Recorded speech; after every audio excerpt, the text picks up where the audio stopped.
जाने अनजाने में आप भी सैटेनिक रिचुअल कर देते हो और आपको पता भी नहीं होता, और एज अ मुस्लिम आपका ये जानना जरूरी है। कोई रिचुअल सैटेनिक है या नहीं है वो आपको कैसे पता भाई? क्या आपने उसके ऊपर रिसर्च की, एक्सपेरिमेंट किए थे और उसके बाद निष्कर्ष निकाले हैं कि ये चीज सैटेनिक है और ये नहीं है? और रही बात मुस्लिमों को जानने की जरूरत है इसको, भाई मुस्लिमों को इतनी ही ज्यादा जरूरत होती तो तुम्हारा अल्लाह दिमाग में ऑलरेडी इनबिल्ट करके भेजता। जैसे खाना जरूरी है तो उसको चबाने के लिए दांत दिए हैं, हजम करने के लिए पेट दिया हुआ है ना, वैसे वैसे ही तुम्हारा अल्लाह बना देता है भाई, वैसा कि पहले से ही जो रिचुअल सैटेनिक है या नहीं है वो खोपड़े में ही डाल के भेजता। इतनी पावर तो होगी ना, क्योंकि क्रिएटर ऑफ यूनिवर्स के पास इतनी पावर है तो इतनी सी भी हो जाती। Whenever you make this sign during selfie और वीडियोस, तो इसका मतलब आप डेमोनिक सिंबल प्रमोट कर रहे हो। इस साइन का मतलब होता है टू गॉड, यानी एक ट्रू और एक फॉल्स गॉड, और अकॉर्डिंग टू सैटेनिज्म अल्लाह फॉल्स और सैटन ट्रू गॉड है। ये गधे लोगों को जो गैर इस्लामिक चीज होती है या इनके इस्लाम में नहीं होती है इनकी संस्कृति में, उसको सैटेनिक बनाने में पूरा जोर देने लगे होते हैं। जहां पे इन जैसे गधे सांस्कृतिक धार्मिक प्रथा और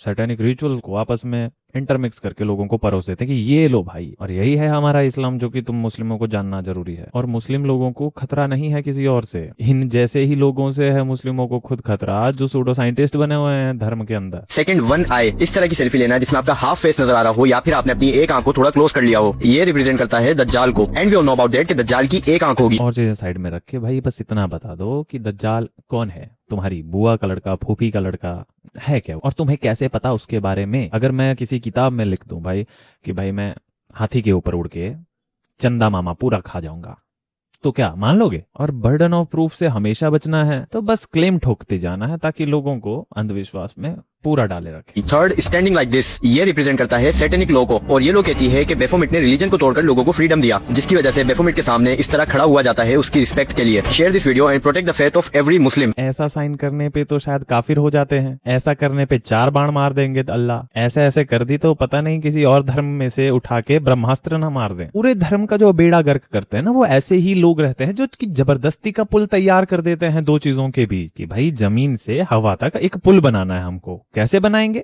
दूसरी साइड तो कुछ है ही नहीं, पर बना देना है हमने।